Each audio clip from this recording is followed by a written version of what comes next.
Welcome to another edition of the Best Business Minds, where we interview business leaders and academics that write thought-provoking books. I'm Marc Kramer, a serial entrepreneur who consults with family businesses and entrepreneurs. And for the next year, I'll be teaching entrepreneurship at Vinh University in Hanoi, Vietnam. Today's guest, please welcome Melissa Swift, author of Work Here Now, Think Like a Human, and Build a Powerhouse Workplace. Melissa, welcome. Great to be here, and thanks for staying up late to do this. Oh my gosh, it's my pleasure, and I really enjoyed the book, and I think people who get this book will definitely get a lot out of it, especially leaders of larger entities will definitely get a lot out of this. So let's start with you telling us how you got here. What's your professional background? Yeah, so I'm a workforce consultant and consulting leader by trade. On Monday, I start as the head of workforce and organization for North America at Capgemini Invent. So I'm super excited about that. Previously, I led the transformation practice for North America at Mercer.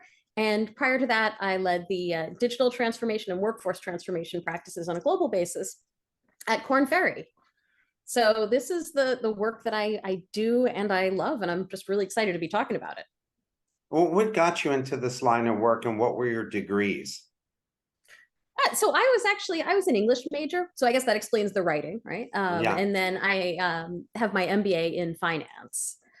So I think it's a bit of that intersection, right, of the world of data and evidence, the quantitative world, and then the world of thinking and words and storytelling. And to be honest, I'd worked in ESG consulting for a while prior to getting into kind of more of the human resources consulting side of the house. And my observation when working in ESG consulting was, wow, none of this is going to work if we don't change how organizations and workforces operate.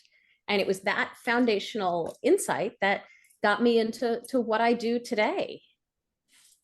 Well, it's an interesting field for sure. Why did you write this book? And this is your first book, so congratulations. Thank you. So it started off in my mind years ago as it was kind of a jokey, funny book, you know, and if folks read it, there's still some humor, right? There's still some fun stuff, but it started off in my mind as kind of like adventures in the kooky future of work. You know, why do we do these things? Why do we do sprints? Why do we do open plan offices? Haha, it's so silly. And then COVID hit. And I had this kind of fundamental epiphany where for my prior employer, I was leading not one, but two series of webinars on the future of work and how we were going to work during COVID. And my computer is sitting on this rickety table, and I got my kid in the background trying to do kindergarten virtually, right? And I'm sitting there going, how am I teaching people how to work right now? I do not know how to do work myself right now in the current environment. And at that point, I started thinking about, you know, is it COVID, right? Is it some of what's going on exactly right now, or something might just be wrong with work? Let me look into this. And that's where this book was born. So why did you start out the book with Work Sucks? Well, for me, one of my big kind of gripes about the future of workspace is that we're not honest enough about the bad stuff. That, you know, we wouldn't keep talking about the future of work if the present of work was perfect. And here's the thing, it's never perfect, right? Look at the Industrial Revolution. You know, we've gotten better at things like people's, you know, limbs not getting physically lopped off by machines anymore, right? We've improved some of those aspects of work, but you know, work still kind of fundamentally sucks. And if we start with a really good problem identification that leads us to the problem solution, if we start off in this kind of rosy, lovely place, we're not going to really fix anything. What are the 3 to 5 main reasons people hate their job outside of pay? And I've seen all kinds of surveys, and you have them in your book as well. Absolutely. I think number one, many people are sitting in poorly designed jobs. In the book, I talk about crazy milkshake jobs. So if you remember the Instagram milkshake craze, where people were putting it's like a hot dog in a milkshake and candy corn in a milkshake, and they all looked really cool in the pictures. They tasted disgusting. We've done that to jobs. We put too much in jobs. We put elements that are too disparate, elements that don't play well together. So number one, many people are sitting in just like not great jobs. I'm a huge fan of Zainab Tom, who recently actually won a Thinkers 50 award for her work on good jobs and trying to figure out what makes a good job. I love that line of research and thinking, because many jobs are just they're bad jobs. So that's number one.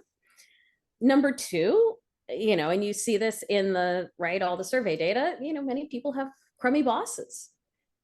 If you think of leadership as a job, we're not very good at figuring out what that job is and then figuring out the right people to put in it. So we make people who should never be leaders leaders. So, honestly, I mean, I can give you 3 to 5. Those two are most of it. I think the third piece is kind of a version of the first one, actually, which is that many organizations don't have a really good concept of how the work of the organization, the fundamental work of the organization, should get done. So that's why we keep doing things like, oh, we got to reorganize the org structure and we got to put this person in this box over here. And a lot of it is kind of boxes and arrows and not taking a step back and saying, what are we actually trying to accomplish? How do we build an ecosystem that flourishes on its own rather than a machine that we have to keep tinkering with and oiling? So I think that's the third piece as well that leads people to kind of hate their jobs. And then number 4, and I think we'll get into this in a few minutes, work has intensified meaningfully over the years. If you feel like you're doing more than you were doing, 10, 20, 30 years ago, you're right. We've tried to, back to that point about putting too much in the jobs, we're also just putting too much into the workday. So that's a little bit of my overview on where that gut feeling of I don't like my job comes from. It's funny you should say that. I remember this is maybe, 20 years ago, and I was with a partner from a law firm at lunch, and he goes, I hate all the new technology. And I said, why? He said, before, when you took a company public, there wasn't this 24/7 that you could actually, with the technology, get this done. You would drop it off at the printer, would take them a week. It wasn't the stress of, okay, we got to get this done and get this out the door in 24 hours. And he said, now I'm working way more hours. I'm not enjoying the partnership anymore. And he said, I got to get out of this before I have a heart attack and die. And it turned out 2 years later, he did have a heart attack and died while still working on the job. But he said it's become more stressful and less fun. And how many people do you hear that, especially like doctors? All the enjoyment of helping people has been taken out by the blizzard of paperwork. And like you said, bad leaders, because even in the best schools, they talk about leadership, but they're not really teaching them to be leaders. They teach them theory about leadership, but not really how to be leaders. So, and I have a friend who's an ex-Navy SEAL, and he has been brought in by a big game company because the gamers are all technology people with very poor social skills. And so he's working with them to make them better leaders. No, it's amazing. And it's referencing healthcare. I mean, it is such a wonderful example of a job, a really common job that has changed massively. I spoke to one client that they were having we would call this 2 surgeons problem. Every time a surgeon retired, they had to replace them with 2 people because nobody was willing to work the hours that older surgeons were willing to work, because to your point, everything was denser, right? That a surgeon could work 70 hours a week 40 years ago, but a lot of that would be, sitting around the hospital and getting ready for it, but now when you work 70 hours a week as a surgeon, right, you're reviewing film and your technology has enabled us to do all the things all the time. And younger surgeons are saying, not only I don't want to work 70 hours for work-life balance reasons, but I don't want to work 70 hours for intensity reasons too. I can't, my brain shuts down. Yeah, and hence burnout is quicker. And even for kids in college, we find that kids are, doing harmful things to themselves because of the intensity level of work. And we have to keep aware of how much can you actually give them before it sends them over the edge. How has the pandemic affected the workplace 2 years after people could go back to the office? It's interesting. So this was one of the big ahas when I was researching my book, because the kind of the assumption we all had was sort of like work was fine, and then the pandemic happened, and now suddenly everything feels weird. Actually, what happened was there were trends that were building for years, decades, and they just became really visible during the pandemic. And the other thing that happened during the pandemic was this, and I talk about this a lot in my book, is just getting our own anxiety under control and getting our organization's anxiety under control is one of the most powerful things that we can do. Because in the pandemic, suddenly everyone's at home and I can't see them working. And so we're all sitting there like hamsters on wheels. Look at me, I'm frantically working, I'm doing all the things, I'm scheduling all the meetings, right? And it wasn't good for anybody. So what's interesting though is it's kind of like, you know, that like closet in your house that you've stuffed all like the stuff, and you open it and like a basketball hits you on the head, right? Yeah. You know, that once you've started sort of stuffing all that stuff in the closet, it's hard to stop doing it. And that's where we're finding ourselves 2 years after the pandemic, that, you know, we took on a lot of sort of bad working practices. We noticed holes in company culture that, again, I firmly believe were there all along. You know, companies are saying, okay, you know, we kind of got to fix our culture by getting people back into the office. And gosh, I wish that would work. You know, that would be, and I do think there is a greater role for in-person connection. No, I think so Again, too, right? especially in However certain you find it. industries. Yeah, yeah, I do think that's a positive thing. That said, pointing the finger at remote work for problems that were bubbling and bubbling and bubbling up over many years is just not fair either. Yeah, I agree with you totally. How many have people mentally recovered from the pandemic? Like when you're working with your clients and their people, what do you see about that? No, I believe not. And I read a wonderful article that talked about what happened after World War II, where the young men came back from fighting the war, and the women were like, okay, let's like get going on like dating and stuff again and all the fun things. And the guys were like, I'm literally shell shocked. I can't. And both groups were upset, right? With the pandemic, we are all the guys coming back from the war, right? We were all in it. We are all traumatized.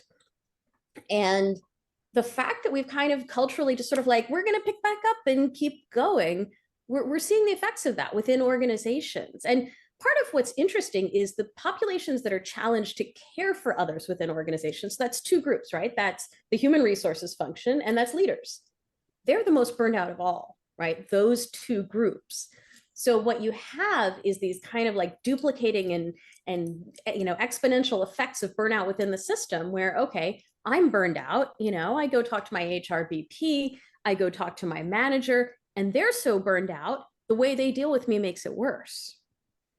And so, you know, I think we need to do some things as a society to heal. I'm seeing clients do really constructive things about, do we need to re-engineer some of our ways of working to give people space for healing? But, you know, I firmly believe this idea that, you know, life could be completely upended and then things would just snap back. I think it's a myth.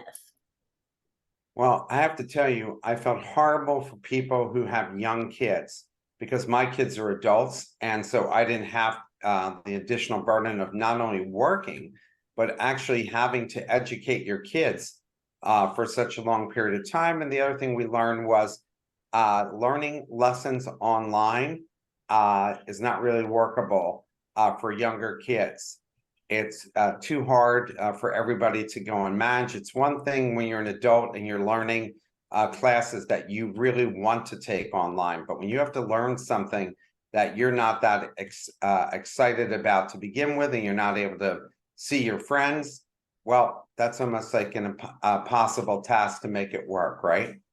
Yeah, absolutely. Absolutely. And it's interesting because I think in some ways the kids are more resilient, that, you know, they've bounced back from that experience of kind of troubled online learning more so than, I mean, I talk to a lot of working parents where, you know, the second their kids like home from school sick for a day or something, they're totally triggered, right? They're back in that COVID mode of trying to teach them school at home, and all the negative emotions come rushing right back. It's like, as adults, that trauma was actually harder to shake off.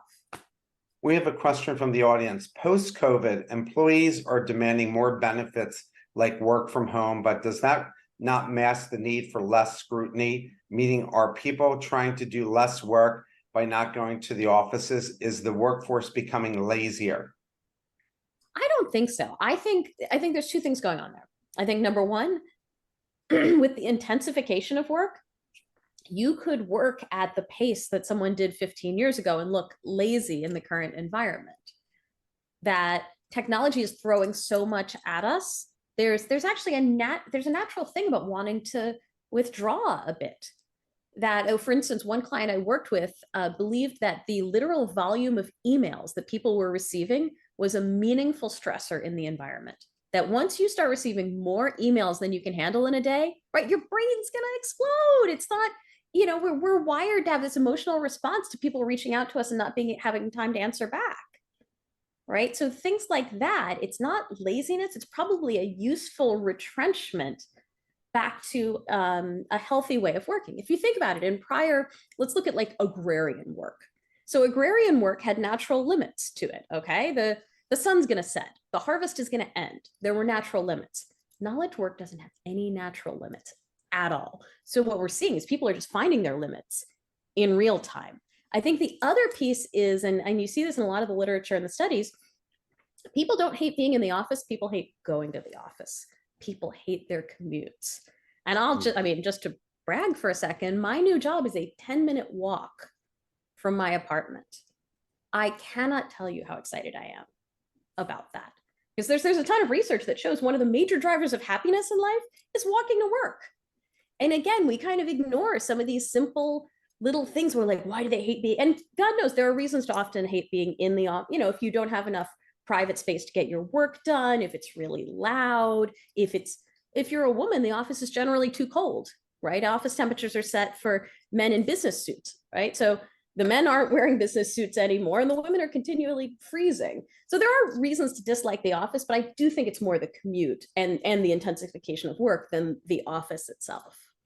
I think you're right about walking to work because here at Vin University, I have a 16-minute walk to work and I'm listening to a book on tape and I'm walking both ways and exercising an hour a day. Since I've been here May 15th, I've lost 16 pounds. Amazing. And I have to say my colleagues are amazing and they're fun to be around. And I had not been in an office in a very, very long time because I've been running entrepreneurial ventures and doing consulting work. So staying home during the pandemic, that was easy for me because I'd been used to working from home. But I can see where other people, that was a problem. Can you build a corporate culture without people seeing each other in person? I think so. I think what's really critical is, and I say this as somebody who's, again, my personal preference, and my preference as a leader is to see people in person. But does that have to be a day-to-day or week-to-week thing? No, I don't believe that it has to be. What you do need are really well-agreed norms on ways of working. So if we're working virtually and you're in Vietnam, you're pinging me in the middle of the night, you're expecting a response in the middle of the night, and like we're trying to schedule calls and it's a mess, and that's no good, right? And you're just, oh well, you're not in the same place. However, if we have this wonderfully worked out asynchronous way of working, we've agreed to call times that work for both time zones, right? We can get into this beautiful flow of work and really build a great team way of working together. It's about having those agreed norms about how work gets done, and then being thoughtful and strategic about when people come together. I mean, one interesting strategy I'm seeing is organizations saying, okay, we're going to give up a meaningful chunk of office space, and then we're going to spend the same money. So it's cost neutral, spend the same money on just bringing people together once a quarter. I love strategies like that because it gives you that flexibility to draw the best talent from wherever they are.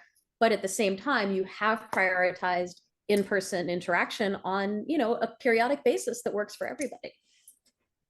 Well, I still think it's the beauty of getting together is getting to know your colleagues. And I think in certain industries, it's got to be tough, especially in creative industries where you're playing off against each other. But I think for law firms and accounting firms and even the work that you do, it's not that necessary to be there on a daily basis.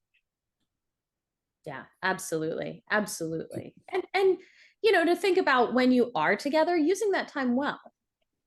That's what's really important. If let's say we're doing a creative task together and we're brainstorming and nobody lets me get a word in edgewise, that lack of inclusion negates all the positive effects of having everyone in the same room. I have found we're in a bullpen situation at the university, and only like the dean and executives have space, but the faculty doesn't. I do find that the faculty will spend 2, 3 days a week not coming in when they're not teaching, so they can work on research because they feel the amount of noise in these cubicles is too much for them to be able to focus. And I think a lot of people, once they changed over from offices to cubicles, or some companies like SEI Corporation, where you just come in and grab a desk, people don't like it. And so they somewhat rebel against it. Do you think so? Yeah, it's interesting because long ago in my career, I worked on a trading floor. And on it, a trading floor is, excuse me, deliberately designed so that you listen to other people's conversations and that information helps you do your job. So, you know what I mean? I'm listening to, I'm doing a commodities trade over here. I'm listening to the foreign exchange guys about how the foreign exchange is moving, blah, blah, you're deliberately eavesdropping. It's part of the point of everyone's job. Fabulous. That environment where you're listening to other people's calls, take a different kind of work, let's say to your point, consulting, and that's a nightmare. The last thing I want to do is hear my colleagues' calls, or I'm doing heads down research. To your point, I do think there is some pushback against just generic open environments. And the interesting thing is, you don't have to go back to offices. You can just have more shielded, and I'm not talking phone booths, but more shielded private space. And what's working for a lot of organizations is just a diverse array of space types, because not everybody, everybody's got their sort of perfect workspace, and there's a lot of, humans are very diverse in their thinking. People prefer different kinds of things. I might want to just go sit on the steps for a little while. You might need to look out a window. Everybody's got different needs. So the office of the future, what I'm seeing, I recently went to the Work Tech conference in New York City, and there's a lot of great discussion of what the office of the future looks like. And a lot of it was around, let's not assume, offices work for everybody. Let's not assume open plan works for everybody. Let's design for the diverse array of human working styles, and let's design, to your point, around the work that's being done. And then people will kind of will find their places. Maybe those folks would come in more if they were just like little kind of noise sheltered places that they could go in, do deep work for 4 hours, come out, ask their colleague a question, go back in. There's just accommodating two things: their work and how they do it. Well, there's a law firm in Philadelphia, a pretty large one, that's gone to hoteling. So nobody has offices anymore. You contact them, and like you just said, you tell them, I need a conference room, I need an office. And they're supposed to come in 2, 3 days a week, all the attorneys, but they no longer have their own office. And they were able to shrink the space, which has been bad for Philadelphia because so many firms are shrinking the amount of space they have, as more people are working part of the time at home. And now they're just, you use an office when you need it. Yeah. Yeah. I mean, the funny thing is, it's almost like parts of the city have suffered and parts have done better. I look at my neighborhood in New York City, I'm in the village, right?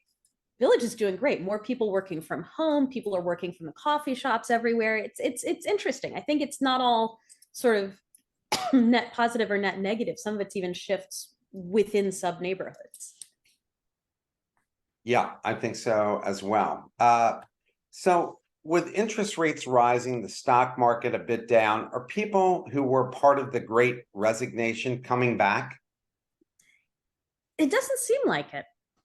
It doesn't seem like there's been this big wash back into the workforce. What you have seen is a lot of companies have made cuts this year.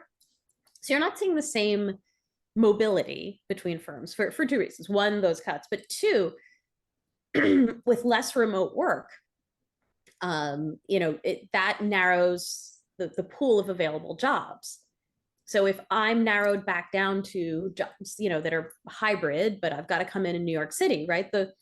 My pool that I can apply to shrinks. And that means just that I've got less mobility. So we're not seeing the hyper mobility during the pandemic, but I do think where people have stepped out of the labor force, it does seem like they've remained missing. Um, what do you mean when you write work is dangerous? This is an interesting one. So, work used to be openly dangerous, and many jobs still are, right? If you're a logger, you're a deep sea fisher person, right? There are many jobs that will literally kill you. Right? That said, there's a ton of research now that working excess hours, excess stress, etc., is slowly killing a lot of us. And I think it's something that leading organizations, at least, are starting to attend to, because it does start to show up in your actual sort of health plan data that organizations see. Okay, I've got a greater rate of utilization for cardiac disease, for depression, for this whole cluster of ailments that if folks like the United Nations or the World Health Organization have linked to overwork. And again, without the sort of like gruesome accidents that you see in certain kinds of work, I think we do have to be more alert to the ways that other kinds of work are dangerous. It's just not as obvious. Oh, I think so as well. Why do people commit suicide at work? And is there something larger playing in their personal lives rather than just the work, or is the work pushing them over the edge? It's always going to be, suicide is always going to be a complex topic. I think doing so at work, it shows, I think it makes a fundamental statement of just the centrality of work to our lives. That work is the place where much of our adult lives happen. And when you think about it that way, employers should take that environment seriously. So the person, that's something in their brain chemistry, to your point, in their broader life. So the lesson isn't the job killed them. The lesson is work is important, workplaces are important. This is a place that people take seriously, so we should take it seriously too. You cited a stat that 43% of people are bored with their jobs. Are there certain jobs and industries that this is a common problem? And if so, can employers improve this lack of satisfaction and boredom? Yeah, number one, knowledge work. Knowledge work, because we don't really understand it, we kind of overdo it. If you think about it, physical work, you're working on a car assembly line, right? Eventually a car gets made or it doesn't. If you're a consultant, I mean, you've got deliverables and stuff, but so much of knowledge work it's ethereal, it's ephemeral. So to compensate for the anxiety that creates, we just create a lot of stuff to do, and a lot of it's fairly boring. The other pieces, and you alluded to this in the healthcare example, the ability through technology to document our work has pushed jobs like certain healthcare jobs into too much documentation of the work and not enough emphasis on the work. So the average clinician, I believe, spends 15 minutes, I cite this stat in the book, 15 minutes on seeing a patient and then 16 minutes on doing the paperwork associated with that patient, right? Which of those two is more boring? That tips the scales as well. In the book, you mentioned that the boss who keeps changing his mind and not allowing you to finish anything, which is incredibly frustrating. And I think we've all had bosses like that. We've all had that boss, right? Yeah, right. Just a nightmare. What does an employee say to change that behavior, or do you just find another job? It's a great question. You can, as an employee, continuously document the failure to reach outcomes. But again, back to the point from the prior question, at a certain point, you are spending more time documenting the dysfunction of your day-to-day than fixing. And it's very interesting. There was actually an HBR article that I came across on social media about how do you know when to quit your job? And this is a very live conversation. Because there are certain roles within organizations that organizations really, really struggle to fill. They sit open, there's high churn in the role.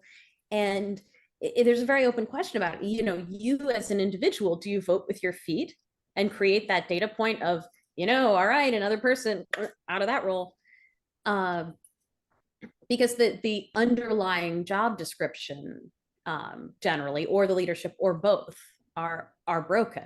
But I think it's a great, open question about, when do you as an individual give up on either broken work or broken management? And people have so much more options because of Zoom, that you can, if you're not happy with that job in New York, you can take a job in Iowa, whatever, without ever going to Iowa. Yeah. And technology helps too. I was speaking to a client recently that was implementing some big hairy system, right? It was like a lot, and it was going to be really like a big thing. We're like, okay, that's a lot for you guys. Why did you decide to do it? And they said, this system is going to contain a lot of our knowledge. And we used to have to hire from this tiny pool of people, right? Because they had to come in already knowing the things.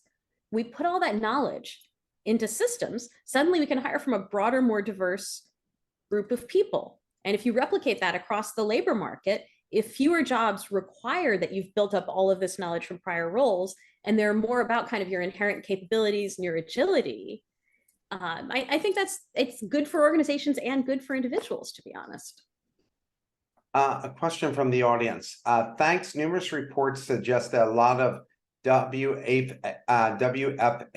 employees are working 2, 3, or even 4 jobs using multiple laptops, especially those in sales, IT, social media, customer service jobs. That's just people can actually do more. Your thoughts? Yeah, we're in a funny moment where I think people in many jobs should do less, and people in some jobs could do more. It comes back to there's the same problem at the heart of both scenarios, which is just, we don't really understand the work that needs to get done, and we don't build work intelligently around it. So, you've got Bobby over here who's doing a job that's really a 20-hour-a-week job. We've got Sally over here who's doing a 120-hour-a-week job. And both are a symptom of the same thing, that we're just not well calibrated on what the work is. And then we're not thinking about kind of the flow of work through the day. We're not thinking about, I wrote these bullet points in the job description. What do I expect this person to do all day? That's, that's the problem at the root of both the people working 5 jobs and the people getting crushed by their one job. Another question from the audience. With the psychology and psychiatry fields not generating enough students in medical school, how do we help the people who really need their help, including medication management, when you have the people who are today in the field, but their age is 60 to 65? What can medical schools and not-for-profits do to help? Yeah, it's a fantastic question, because we have that issue with a lot of jobs that we really need. I mean, there's the same issue with psychiatrists and skilled mechanics, right? Populations are aging out. People don't want to do that work anymore. On one hand, we get humans breaking down here and trucks breaking down over here, right? It's a really pervasive issue. And I think some of it is that we need to think about, again, make that job of psychiatrist a good, doable job. Reduce the burden of electronic medical records. Create greater physical safety. A lot of times people are not going into these mental health roles because they do not feel physically safe in hospital environments. That's a really palpable problem in that area. And I would analogize it to teachers. Like, we really need teachers, and people don't necessarily want to be teachers anymore either, because they don't feel supported and safe and enabled in school environments.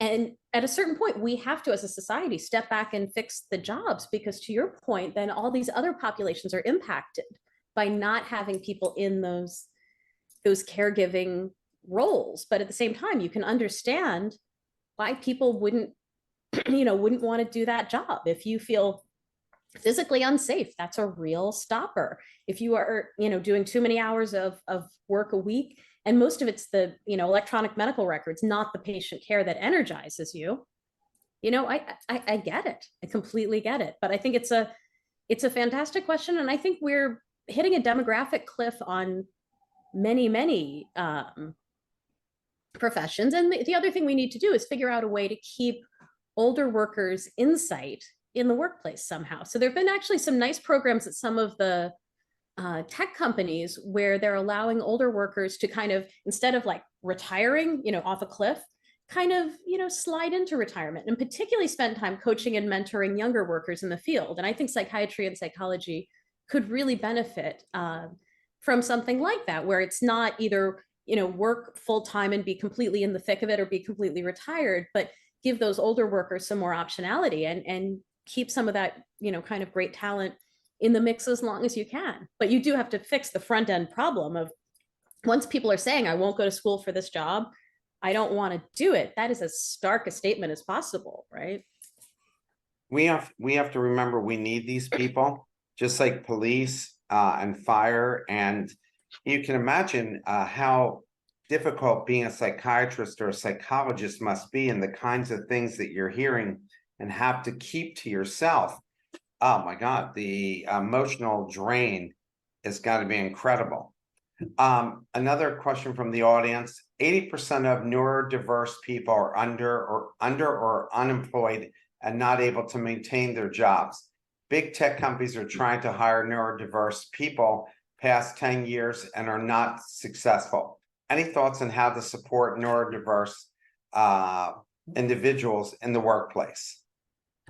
So this topic is, I think, one of the most interesting ones in kind of how we think about workforces today, which is the idea that there are population groups, and neurodiverse folks are one, caregivers are another, people who are formerly incarcerated are another, people who emigrate from another country. There's all of these groups where there's amazing talent, wonderful people, and we just do not do a good job of including those folks in workforces and workplaces. And so the neurodiversity example is a really good one, because to the person asking the question's point, we've made some strides, we've made some efforts, and we're not necessarily doing great. And I think there's a few areas where organizations can push to do this better. Because this issue, if you think about it, if birth rates are continuing to sink, right? Population's aging. We're never going to have as big a workforce as we used to have. So we've got a few choices, right? You can either do a better job of making your workplace good and retaining people better. You can redesign the work so it's more palatable, or you can hire from populations you didn't hire from previously, right? And so this is that third one. It's one of the best levers organizations have. And again, it's good for the world, right? It's good for the workers, it's good for the world. So there's a few things. Number one, dig into the everyday experience of work. So, let's say you got a neurodiverse individual into a role that's supposed to be really well suited to their needs and ways of working. But then people are still interacting with them in ways that don't work, right? Because they haven't been appropriately sensitized, and et cetera, et cetera. And you haven't thought about how that job interlocks with the 37 other jobs around it, which, by the way, is, again, a common work problem, not unique to this. That's number one, the everyday. And number two, really thinking about the whole life cycle, right? Sort of the hire to retire. Did you engineer everything properly through the talent acquisition process? So both the manager understood the person that they were hiring, and the person understood what they were being hired to do. And again, that's a generic issue, but then when you're hiring less represented groups like neurodiverse folks, it gets more piquant. Did you really think through, again, the job design? And then did you really think through what does good look like?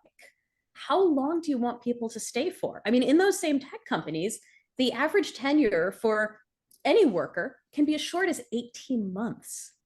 So if you hired a neurodiverse individual and they stayed for 36 months, maybe you've got a huge win, right? The metrics for success and really thinking about what does good look like for that whole life cycle. I think you kind of have to think that through, and it may reflect back that 18 months tenure for everybody is not the right thing either, right? That's a very fast shifting organization. So it's a complicated one. I'm incredibly excited to see the work that's already being done on it, but I agree there are a lot more yards to go. Another question from the audience. Two groups seem to be at odds with the current work landscape.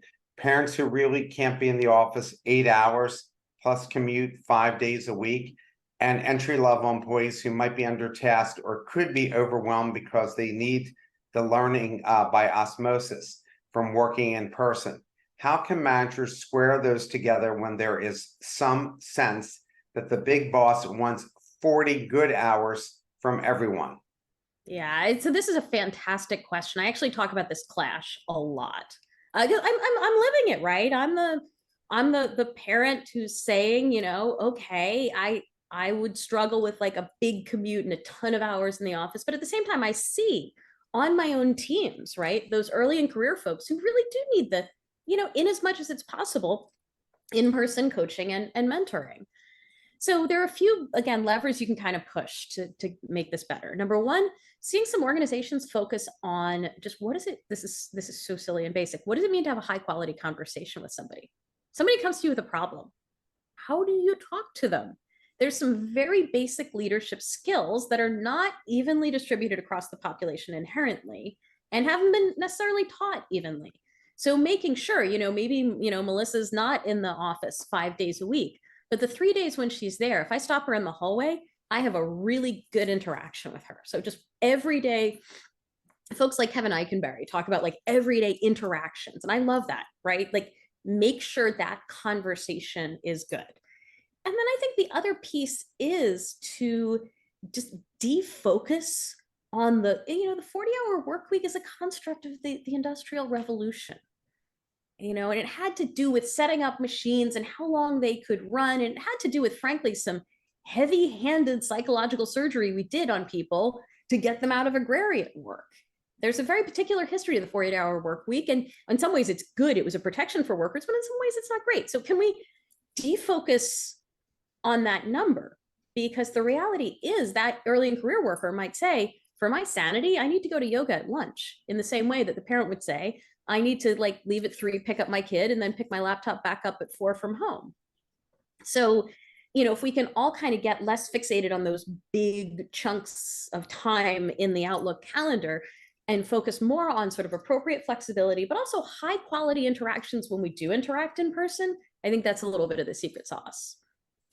Yeah, I think that every study shows that once you hit over 30 hours, I guess, then the return on investment is pretty low. And for entrepreneurs, it's different because there's always one more thing you could do. And it's a different life altogether. And because we're doing it, we're intellectually interested and challenged. So it's not boring for us. So we end up working 70 to 100 hours a week. Maybe that's not the healthiest thing, but we're intellectually challenged. And so that makes the time go fast. So there's no boredom involved with that. Can you please explain the concept of greedy work, which is what we're talking about, I think, now, and how does someone regain control? Yeah, greedy work is a great topic. So Claudia Golden, the economist who originated the concept, actually just won the Nobel Prize. Oh, wow. So yeah, it's super exciting. And what's less exciting is that greedy work is a palpable issue. And greedy work is basically where work just takes over your entire life, right? You're working during breakfast, you're working in the evenings, you're working on vacation, Yeah. you're working in the weekends, right? And again, we've all been there. We've all been there. And a lot of it is at this point enabled by technology. How many people, somebody was telling me the other day, their dog is triggered by not Zoom, Teams pings, right? When the little, or whatever, that their dog gets upset because their dog can sense the anxiety it sets off in them. And that really says something, the fact that we are just like reachable all the time. So you can take some concrete steps. I mean, for instance, I do not have work emails pop to the lock screen of my phone. Just turn off any notifications you can turn off. Maybe you turn the sound off on Teams. So shutting down notifications is a great one. A lot of working parents now really constructively use calendar blocks of, okay, you know what? While we're doing breakfast, you can't schedule a meeting, right? I'm not available. But it takes a certain psychological strength, that statement of, I'm not available, I'm going to wait to respond. Again, that means managing your own anxiety. And people, especially people pleasers like myself, are like, oh my God, they're so mad at me. I didn't respond to the email yet. Shut that voice down and you regain a lot of control. Why has technology created more and not less work, which growing up watching the Jetsons, which you mentioned in here, so I hate to say that gives us his whole job is just pressing the button, right? But he's still stressed out. Yeah, and a cartoon mentioned in the book. So, and it hasn't turned out that way. I mean, all those predictions that we'd work less, have more time, it's just the reverse, right?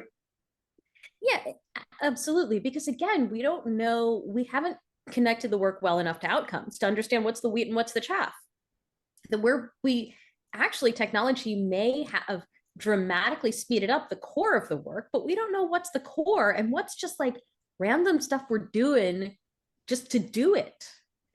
You know, if you go through kind of your meetings in a week, how many of them are truly substantive? How many email exchanges really actually advance the cause of what you're doing? I think there's a tremendous disconnect, and there's also just again a sort of a willful ignorance of humans' natural limitations. So for the book, for instance, I read a lot about people working with robots in warehouses.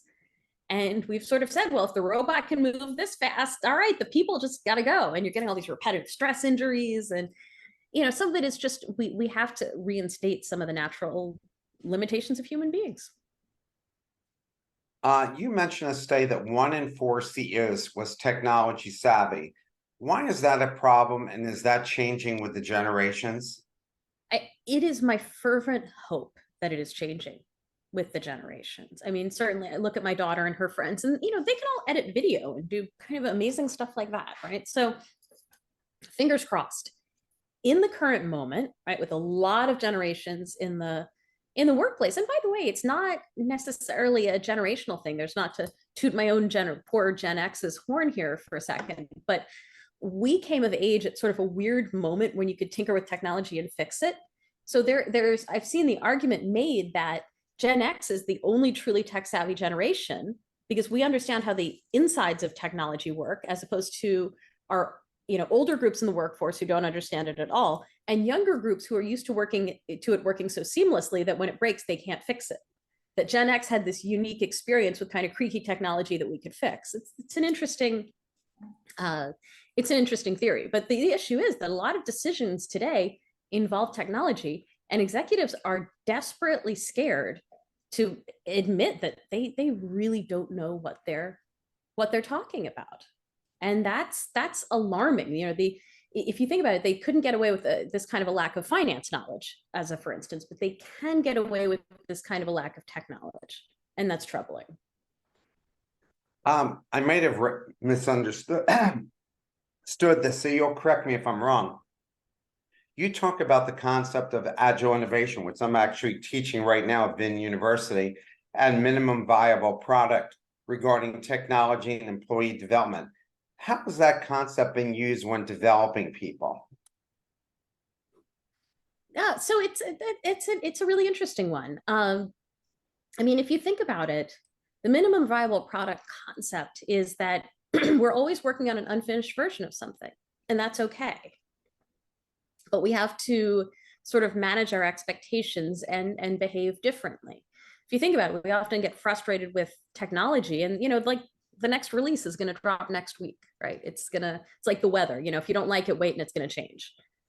And I think there is a great extrapolation to be done from that to, do we need ways of working also that better emphasize, you know, minimum viable product? That part of what's creating overwork and intensified work may be perfectionism in an era where perfectionism is not relevant anymore.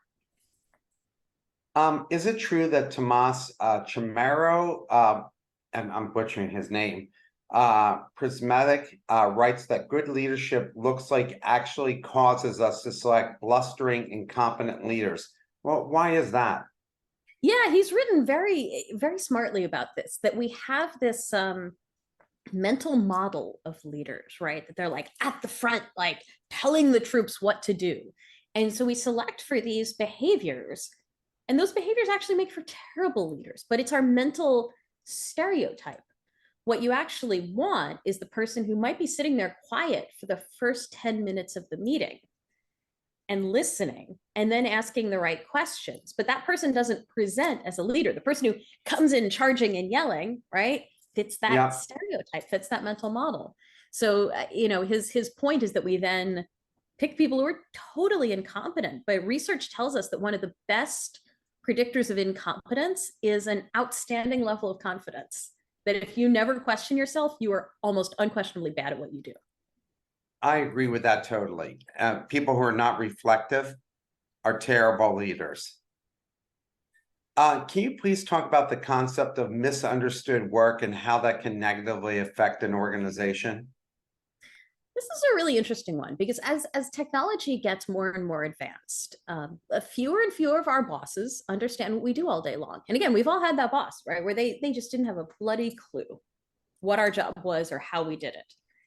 And that's an issue. That kind of misunderstood work is an issue because, if you don't understand what your team does, how the heck do you manage it? And very meaningfully, how the heck do you risk manage it? That my belief is that misunderstood crisis of 2008, that simply managers not understanding what their teams do is one of the great existential issues of work. And again, this is where managers who are humble and ask questions that's an organizational superpower. If you can say, Sally, I don't actually quite understand what you do. Can you explain it to me?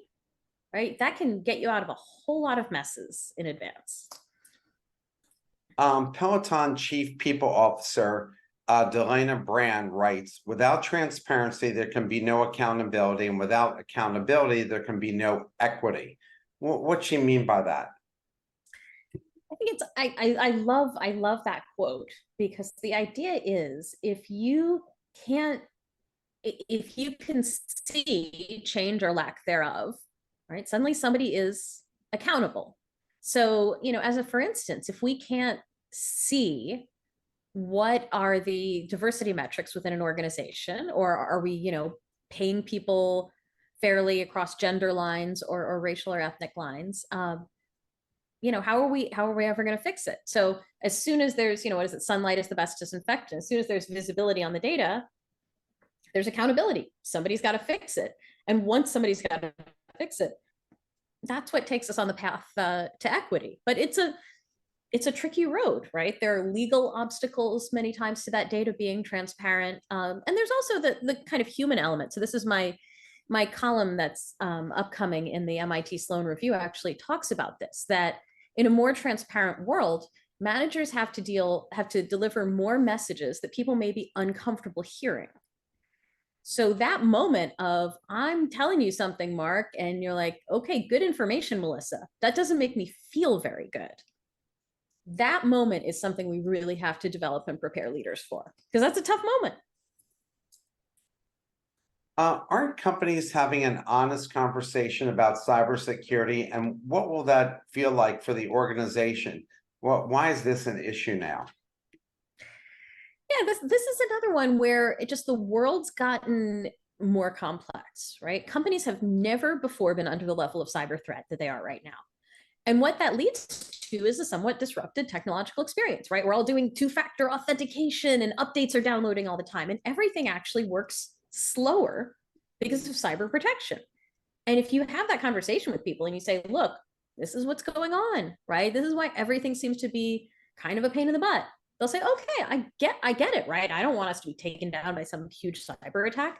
But we don't have the conversation because I think we don't adequately appreciate how humans interact with technology and what a meaningful part of a lot of workers' day-to-day experience interacting with technology is. And people hate work technology a lot of the time. And sometimes that is because, as an individual, you're not necessarily going to ever suffer a cyber attack in your lifetime. Your company is 100,000 billion times more likely to suffer one. So that's why your technology works so quickly at home and a lot slower at work. But if you don't think about the human technology interface as an integral part of the employee experience, you're just never going to go have those conversations, and everyone sits there quietly frustrated, and you wonder why. Why did Bauer Spar's chief diversity officer say pervasive gaps in appreciating for performance can make diverse talent less sticky to organizations? Yeah, I mean, this is sort of a seminal inclusion issue that I don't think is adequately appreciated, is that we are just as organizations not as good at recognizing the contributions of underrepresented groups. So take, for instance, there's some great Rob Cross research from years ago about how when you use network analysis, a huge amount of the collaboration of within organizations is born on the backs of a relatively few women, and they're burned out. And that situation of you're in an underrepresented group, be it again, gender, race, ethnicity, national origin, et cetera, where in every single interaction, you just get a little bit less credit than the people from better represented groups, right? That the men just get a few more pats on the back. The workers who were born in the United States just get a few more pats on the back, right? That micro, like the sort of 1%, 2% slippage in every interaction adds up to hundreds of percents eventually. And then you get, and data proves this out, if you're from an underrepresented group, your retention numbers are lower across every organization, everywhere, all the time. And it's one that hasn't been adequately addressed because it is in some ways an ownerless problem, right? It's you have to change every little micro interaction to make sure people are intuitively giving credit to who does the work when bias has kind of quietly crept in. So I love that she flagged that when I interviewed her, but I do think it is a tricky problem. Will lack of diversity affect a company's competitive position? I've seen studies by Harvard that shows that's, I mean, hugely true, not like a little bit, but huge.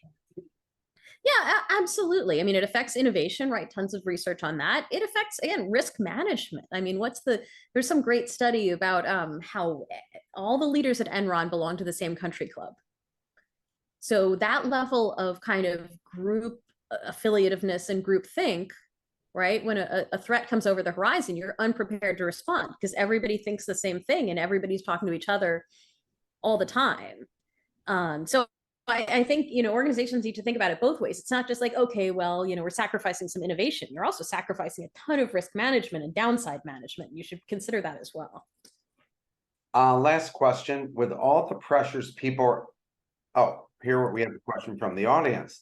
Why isn't technology used to solve the problems, but be the problems? Who's working on this and who should we talk to? McKinsey, Deloitte, BCG, so that CEOs learn. Yeah, I think that question rightly points out that it's an ecosystem problem. So technology is designed by relatively homogeneous groups of people. So we do need to point the finger at Silicon Valley and say, for instance, I and most women I know can't use virtual reality goggles because they make us nauseated because they were designed by men and tested by men, right? But like, I don't know, because my body weight's below whatever, it makes me vomit. Gross, terrible.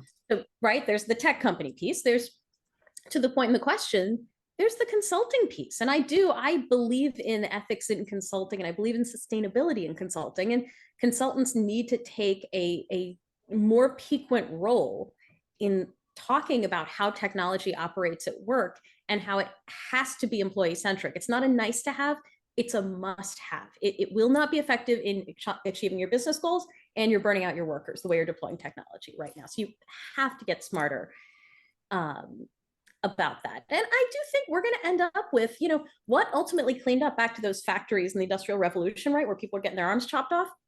What cleaned that up? There was a government role too, right? There was some government regulation in the picture, and it was a true public-private partnership. And I think we're going to get there on tech too. And I'm encouraged to see some of the early efforts on things like AI, because I think the government's got to get into the question too, that there are things that private industry is always going to be too self-interested to properly self-regulate on. And there's a role for government as well. But to the point in the question, it is an ecosystem and everybody's got to look at it together. Melissa, thank you so much for taking the time to speak with us. Congratulations on this book. We look forward to your next book, and you're such a fun interview. Yeah, and I love the cover of the book. So again, congratulations. Thank you for giving us your time, and we'll look forward to staying in touch with you. Fantastic. Thank you so much. This was a great conversation. Everyone have a wonderful weekend. We'll look forward to seeing you next week. Bye-bye.